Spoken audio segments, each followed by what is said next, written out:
नमस्कार, प्रणाम। हम बानी गायक कलाकार पंकज पुरी, आप सबके भाई, आप सबके मित्र। तो कैसन बनी रहुआ सब? आशा ना पूरा विश्वास बा कि रहुआ सब बढ़िया होखब, स्वस्थ होखब। और खास करके ई वीडियो हम अपना श्रोता समाज खातिर बनावतानी। ढेर लोग के मन में भरम हो गइल बा कि पंकज पुरी खाली कजिए में गावेले, पंकज पुरी खाली निर्गुणे गावेले, पंकज पुरी स्टेज प्रोग्राम ना गावेले, लयदारी ना गावेले, दुगोला ना गावेले। तो सबसे बतावल चाहतनी कि सब मन के अपना भरम एमे से हटा दी। हम सब गाइले, दुगोलो गाइले, स्टेजो गाइले, जागरणों गाइले, मंच के अनुसार हम गाना बजाना गाइले। ढेर लोग मार्केट में भरम फैलावता कि पंकज पुरी खाली निर्गुण के ब्यास हुए, दुगोला ना गावेले, शादी ब्याह में ना गावेले, छठियार में ना गावेले। अरे वो सबसे बतावे का चाहता नहीं कि हम सब में गाइले, शादियों में गाइले, जन्मों में गाइले, छठियारों में गाइले। सीजन के अनुसार, मंच के अनुसार हम सब गीत गौनई और गाना बजाना गाइले। साल में हमारे देवी गीत, होली गीत, चैता, बोलबम सब आवेला, सब गाइले हम। ऐसे कि हमनी के जौना गुरु के माध्यम से सिखले बानी जा, जेकर नाम है व्यास कमलाकांत मिश्रा। आ उहे के माध्यम से हमारा गुरु भाई खेसारी लाल यादव जी भी सिखले बानी। पहले हमारे खेसारियो भाई दुगोले के व्यास रहे। आज भगवान का आशीर्वाद से बड़ा वो ट्रेंडिंग स्टार बाड़े, हीरो बाड़े।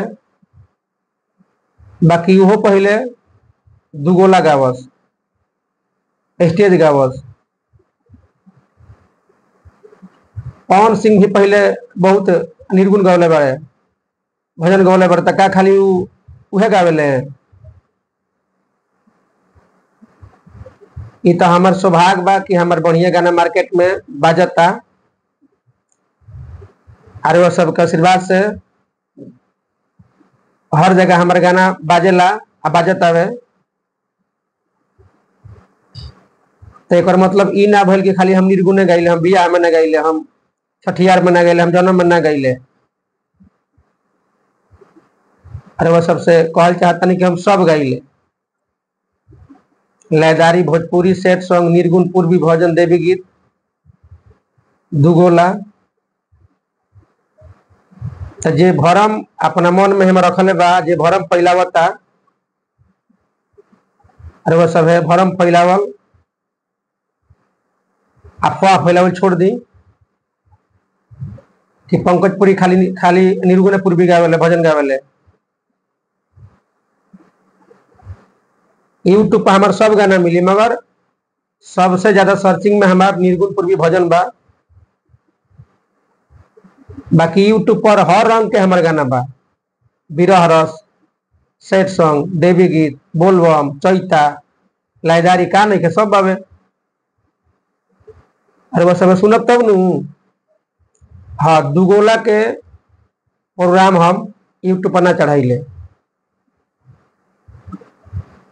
जौन प्रोग्राम के वीडियो होला दुगोला प्रोग्राम के, स्टेज प्रोग्राम के, वो वाला वीडियो हम यूट्यूब पर ना चढ़ाइले। ना तो गाना हमार सब बा यूट्यूब पर। जवन हम स्टूडियो में गाइले वह गाना यूट्यूब पर चढ़ाइले, स्टेज वाला वीडियो हम ना चढ़ाइले। तर वो सब है अफवाह मत फैलाई, अपने मन के भरम दूर करी। खाली निर्गुण ना, भजन ना, सब हम गाइले। ऐसे कि हम पहले दुगोले के व्यास हई। पहले हम दुगोले गौले बनी, आजो गाइले दुगोला हम। बाकी जे बढ़िया गावेला दुगोला ओकरा से गाइले, जे बढ़िया कलाकार बा, जे सब कलाकार बा ओकरा से दुगोला हम गाइले। अब जे गारा गारी गावता ओकरा से हम ना गाइले। ना तो ऐसा मार्केट में केहू ऐसा ब्यास बाकी नहीं खे जरा से दुगोला हमार ना भइल होखे। बड़ से बड़ और छोट से छोट तक सबका से हमार दुगोला भइल बा। आ सबका से हम गाइले दुगोला, आजो गाइले दुगोला। हम जवन प्रोग्राम जेंग मिले हम गाइले, स्टेज मिलला तो स्टेज गाइले, अगर जागरण के प्रोग्राम में तो जागरण गाइले, अगर दुगोला के प्रोग्राम में तो दुगोला गाइले। आ कुछ कलाकार भी मार्केट में भरम फैलावता रहे कि पंकज पुरी खाली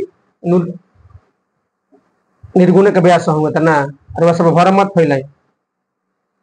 आ जे भी हमार श्रोता समाज बा, जे भी हमारे को सुने वाला देखे वाला बा, अरे वह सबसे विनती बा कि हम हर मंच पर गाइले, सब गाना गाइले। निर्गुण, पूर्वी, भजन, लायदारी, होली, चैता, हर टाइप के गाना हम गाइले। सो हर मंगल सब गाइले। तो वह सब अपना मन के भरम हटा दी, या अफवाह फैलावल छोड़ दी।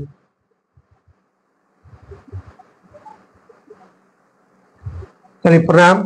अगर कोनो गलती बात हमारे से बोला गई होखे, माफी चाहब। जय हिंद, जय भारत, जय भोजपुरी।